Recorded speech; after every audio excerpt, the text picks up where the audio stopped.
Kalau saya terus terang mengikuti tadi tidak ada penyesalan dalam hati. Alhamdulillah, insya Allah 10-0. Kami minta itu seperti kata Bang Egy tadi, naik menjadi penyidikan. Bahkan yang paling miris sekali, hal yang paling urgent dan paling penting yang akan dibahas tentang ijazahnya, ijazah itu tidak dihadirkan. Nah, sampai hari ini aslinya itu tidak ada. Jadi yang bikin heboh itu siapa? Jokowi.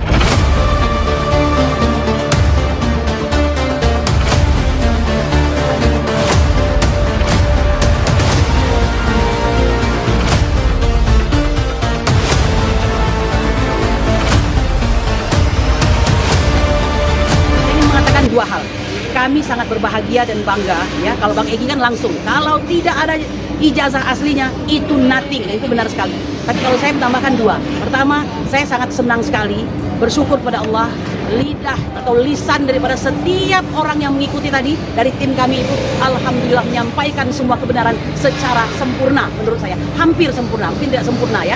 Yang ahli menyatakan keahliannya masing-masing berdasarkan scientific base-nya ya. Bang Roy Suryo, Ibu Fauzia Tiasuma, kemudian Rismon Hasiholan Sianipar, semuanya sangat bagus sekali. Tentu saja Bang Egy luar biasa. Kami memulainya bahkan dengan membacakan ya tilawah yaitu Al-Qur'an An-Nisa 135 dan Al-Maidah ayat 8. Yang intinya adalah luar biasa, yang bagi masih punya iman akan merinding dan takut untuk berbuat di luar daripada yang seharusnya. Apa isinya? Perintah Allah kepada orang-orang yang beriman untuk menjadi penegak keadilan yang adil, baik bagi dirimu sendiri, bagi keluargamu, bagi ibu bapakmu dan sebagainya. Kalau ada orang kaya di antaramu, Allah lah yang mengetahui bahwa apa manfaat mereka itu.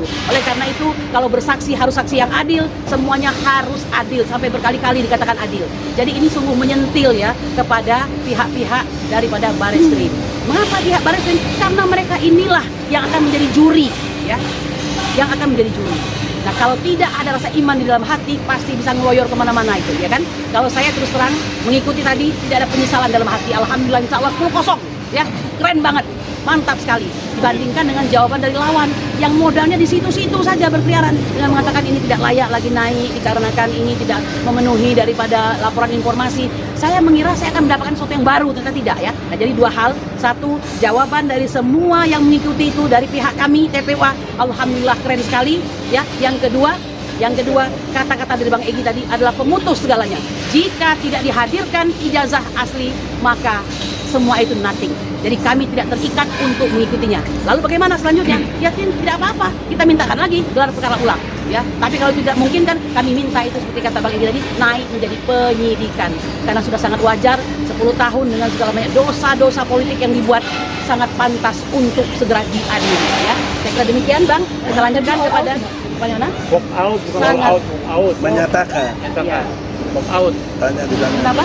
Apakah kita menyatakan walk out? Oh, Bang Egy itu alhamdulillah ya, saya bilang tadi pemutus. Jadi setelah semua rangkaian itu, dia akhiri dengan sangat cantik sekali menurut saya. Jika tidak dihadirkan ijazah palsu, untuk apa kita melakukan gelar perkara ini? Semua itu nothing. Dan ya tentu saja pemimpin langsung Ijazah asli. Ijazah asli. Jadi itu, oh gitu ya. Oke, ijazah aslinya ya. Ya, kan mana tahu kita.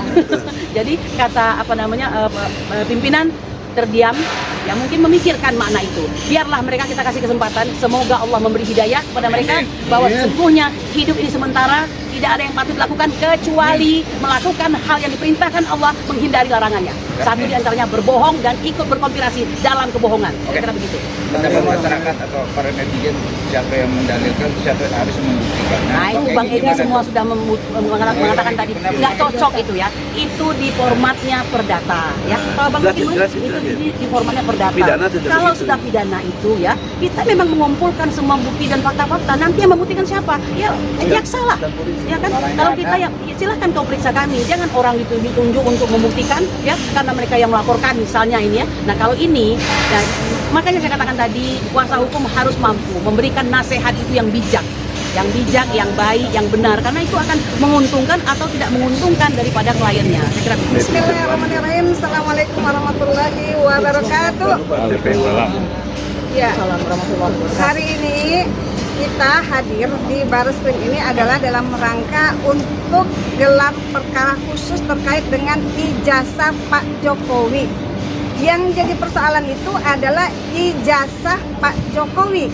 Kami selaku masyarakat, baik yang ada di Bareskrim, di luar sana, di seluruh Indonesia sebenarnya menunggu gelar perkara khusus ini, yang mana pihak Mabes Polri sudah menginstruksikan boleh untuk memanggil siapa yang berkompeten di dalam gelar perkara khusus ini, yaitu dari ahli-ahli forensik, ahli pidana, itu untuk meneliti secara terbuka gelar perkara khusus ijazah Jokowi ini. Masyarakat menunggu secara terbuka, tapi hari ini semua HP dikumpulkan.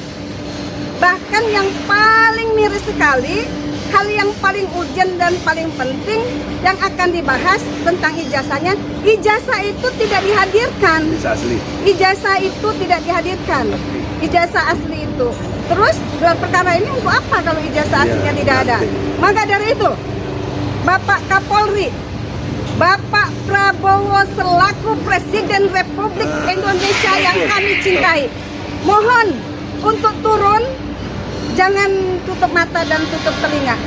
Tolong bantu persoalan ini. Kalau Bapak Kapolri tidak turun, Bapak Presiden tidak turun, maka nanti akan ada gelar perkara khusus lagi, dan itu sudah selesai. Ketika Bapak Jokowi jangankan mau hadir di gelar perkara khusus ini, ijazahnya pun tidak dihadirkan. Maka dari itu, kami mewakili masyarakat Indonesia untuk menaikkan kasus ini ke penyidikan. Terima kasih. Sekali lagi Bapak Prabowo, Bapak Kapolri, tolong untuk turun Dan dalam jangan persoalan lupa, ini. polisi, jaksa di bawah presiden. Dan jangan lupa, polisi, Bareskrim, jaksa di bawah presiden. Terima kasih. Semuanya kami masyarakat menunggu. Seharusnya hari ini bisa sudah poskes ya. Kalau ijazah itu di Bapak Jokowi bawa ke gelar perkara khusus ini. Sekali lagi, Pak Jokowi, mana ijazah Anda? Terima kasih. Assalamualaikum warahmatullahi wabarakatuh. Yang bisa dijawab, tadi kan menyebut kata mana ijazah. Tapi kan dari bentuk itu sendiri yang berwenang menunjukkan itu kan kalau nggak hakim, kejaksaan atau di lembaga tertentu ruang. Nah, gimana melihat itu juga? Saya jawab. Dalam proses pidana itu penyidik, ya, jawabannya adalah dalam proses pidana itu adalah penyidik. Kalau perkaranya masuk dalam proses penyidikan kepolisian, polisilah yang akan mencari benar atau tidaknya indikasi yang ada dan mencari kembali bukti-bukti fakta-fakta baru. Begitupun kalau ini sudah masuk ke kejaksaan. Oke. Dan ini sudah sidang 3 kali Di Pengadilan Negeri Jakarta Pusat sampai ke Solo. Solo.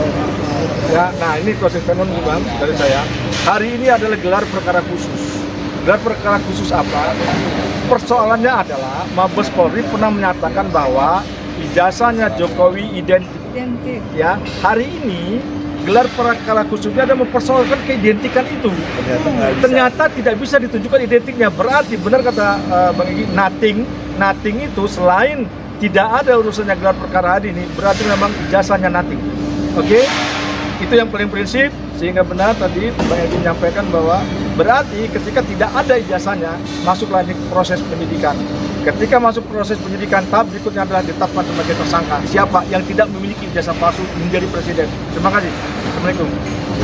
Yang pertama, saya bawa membukti putusan Pengadilan Negeri Surakarta. Kedua, saya bukti bahwa putusan Pengadilan Tinggi Jawa Tengah. Dalam 2 putusan itu, tuntutannya melalui pasal 14-15 Undang-Undang Nomor 1 Tahun 46 dihukum 10 tahun dalam konteks hukumannya. Hakim menjatuhkan 6 tahun. Lalu saya banding. Nah, ketika banding, putusannya turun menjadi 4 tahun. Saya bertanya secara ilmu hukum dalam konteks diktum-diktum yang disampaikan di dalam putusan itu, ternyata tidak ditemukan adanya berita hoak atau berita palsu. Dengan catatan pasal 14-15 tidak digunakan, di-drop di dalam Pengadilan Tinggi Jawa Tengah. Artinya Pengadilan Tinggi itu mengkoreksi putusan Pengadilan Negeri yang tidak benar. Pengadilan Tinggi menerapkannya dalam pengertian melanggar Undang-Undang IT. Padahal Undang-Undang IT apa? Kan logikanya jaksa menuduh klien kami ini memberikan berita palsu. Tuntutan tidak tanggung-tanggung 10 tahun. Kami buktikan logika sederhana. Kalau kami dituduh Pak membawa yang berita palsu, yang aslinya mana? Nah sampai hari ini aslinya itu tidak ada.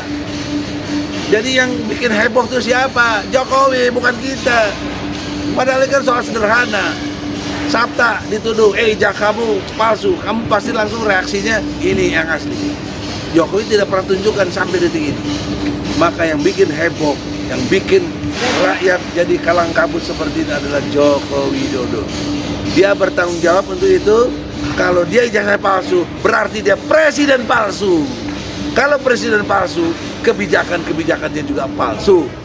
Maka terutama soal hutang luar negeri kita dan hutang pemerintah, hutang BUMN, itu jumlahnya lebih dari 20.000 triliun. Jangan dibebani kepada rakyat dengan bayar pajak ditingkatkan. Tapi 20.000 triliun itu tanggung jawab pribadi Jokowi dan para konglomerat yang mendukungnya. Kan Jokowi punya uang 11.000 triliun, tinggal 9 triliun. Patunganlah kalian, jangan bebani rakyat.